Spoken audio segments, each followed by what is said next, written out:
এইবাৰ জুবিন নগৰ নহয়, মিষ্টাৰ বিটুৰ আন এক নতুন প্ৰজেক্ট। জুবিন নগৰৰ পাছত এইবাৰ মিষ্টাৰ বিটুৱে লৈছে আন এটা প্ৰজেক্ট, য'ত 13টাকৈ ঘৰ ইতিমধ্যে নিৰ্মাণ কৰিবলৈ আৰম্ভ কৰিছে।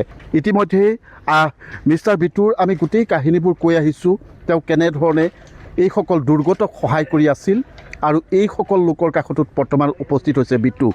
মই আছে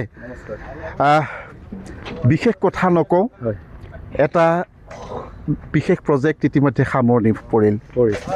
জুবিন নগৰ সামৰণি পৰিল, আকৌ 13টা ঘৰ। গোটেই কথাখিনি জানিম। আচলতে ভবাই নাছিলোঁ জুবিন নগৰ হ'ব বুলি, আৰু মই জুবিন নগৰখন প্ৰতিষ্ঠা কৰি মই এতিয়া কিছুমান কথা গম পালোঁ যে কিছুমান মানুহৰ জুবিন নগৰ প্ৰতিষ্ঠা কৰাটো আপত্তি আছে। আচলতে মই ভাবি নাপাওঁ জুবিন নগৰ প্ৰতিষ্ঠা কৰাত মানুহৰ আপত্তি কি। এতিয়া কিছুমানে লিখি আছে বহুত মানুহে ডনেট কৰিলে কিন্তু ফিটা কাটিলে গৰিমা বৌয়ে। ডনেট কৰিছে হয়, কিন্তু গৰিমা, মই ভবা নাছিলোঁ যে গৰিমা বৌৰ বিষয়ে এনেকৈ ক'ব যে গৰিমা বৌয়ে ফিটা কটাৰ কাৰণেও কিছুমানে অসমৰ 90% মানুহে ভাল পাইছে, তাৰ ভিতৰত 10% মানুহে মই তেনেকুৱা ধৰণৰ পষ্ট পাই আছোঁ। এইটোতো আচলতে বৰ বেয়া লগা বিষয়। মই ইয়াত কোনো ধৰণৰ পলিটিক্স কৰিবলৈ অহা নাই, ইয়াত কোনো ধৰণৰ TRP ল'বলৈ অহা নাই, মাত্ৰ কাম কৰি গৈছোঁ, মনে যি কৰিছে কৰি গৈছোঁ। জুবিন দা সকলোৰে আৱেগ, সেইকাৰণে জুবিন নগৰ কৰিলোঁ, কাৰণ গাঁওখনৰ নাম নাছিলে, তাত এখন শান্তিবন শ্মশানৰ নামে আছিলে, শান্তিবন শ্মশানত জুবিন নগৰ হ'ল। আৰু জুবিন নগৰখন গৰিমা বৌ হঠাৎ আহি গ'ল শিৱসাগৰ, তেওঁৰ পিতাডাল কাটি পেলাই গুচি গ'ল। মই ভাবিছিলোঁ যে গৰিমা বৌক সদায় নিজৰ বৌ বুলি ভাবে সকলোৱে, কিন্তু এতিয়া গম পালোঁ যে কিছুমানৰ এই ক্ষেত্ৰত যে আপত্তি হৈছে, এইটো এটা বৰ লজ্জিত বিষয়।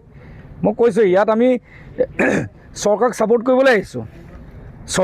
কৰিবলৈ আহিছোঁ, কাৰণ ইমানখিনি ঘৰ চৰকাৰ বিষয় বনাওঁতে তেওঁলোকে বহুত দিন লাগি যাব, কাৰণ চৰকাৰেতো আমাৰ নিচিনাকৈ ঘৰ বনাই দিলে বহুত মানে লাজৰ কথা হ'ব। বাঁহৰ ঘৰ এটা তেওঁলোকে পকী ঘৰ দিব, এখন পকী ঘৰ বনাবলৈ চৰকাৰতো এমাহমান লাগিব, নিশ্চয় এমাহমান লাগিব। আৰু চৰকাৰে কাম কৰিলে এনেদৰে মোৰ লগত শ্ৰমদান কৰিবলৈ মানুহ ওলাই নাহে, কাৰণ চৰকাৰ আঁচনি আহিব কিবা আহিব বুলি মানুহ ৰখি যাব।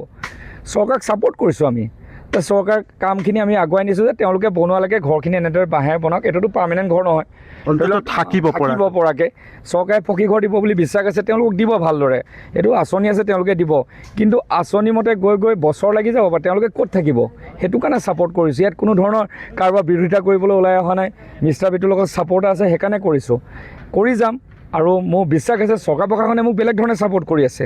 এতিয়া এইটো গাঁও মানুহক সোধক, মই নহালৈকে ইয়াত কোনো ধৰণৰ ট্ৰেন্সফৰ্মাৰটো বেয়া হৈ আছিলে, ঠিক কৰি দিলে, খন্তেকতে ঠিক কৰি দিছে তেওঁলোকে। তেওঁলোকৰতো এটা স্থল লাগিব কৰিব পৰা ন।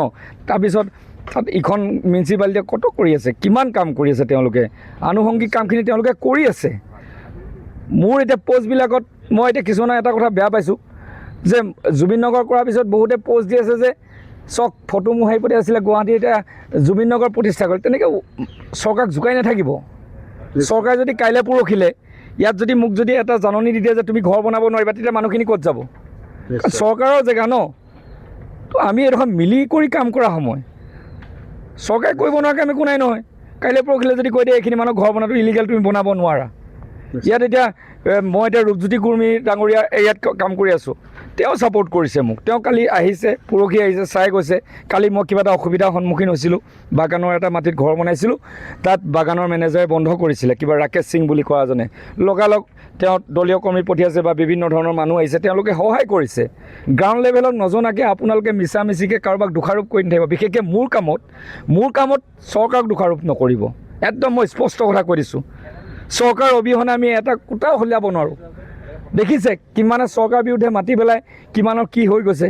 গতিকে মোক কামখিনি কৰাত আপোনালোকে সুবিধা দিয়ক। কিন্তু বিটু ডাঙৰীয়া, মই আপোনাক এটা কথা কওঁ, ঋণাত্মক চিন্তা কৰা মানুহ আছে, কিন্তু তাৰ বিপৰীতে কিন্তু যোগাত্মক, এই সময়ছোৱাত, এই দুৰ্যোগৰ সময়ত কিন্তু যোগাত্মক চিন্তাৰে সহযোগিতা কৰা মানুহৰ সংখ্যা কিন্তু অত্যাধিক আছে, হয় নাই কথাটো? এইটো আমি চাওক, এইটো সময়ত আমাক সাহস দিব লাগিব। আমি ঘৰ বাৰী এইবিলাক ঘৰত আছোঁ, মোৰ মা অসুস্থ, এখন অন্ধ আশ্ৰম আছে য'ত নেকি 10জন দৃষ্টিহীন আছে।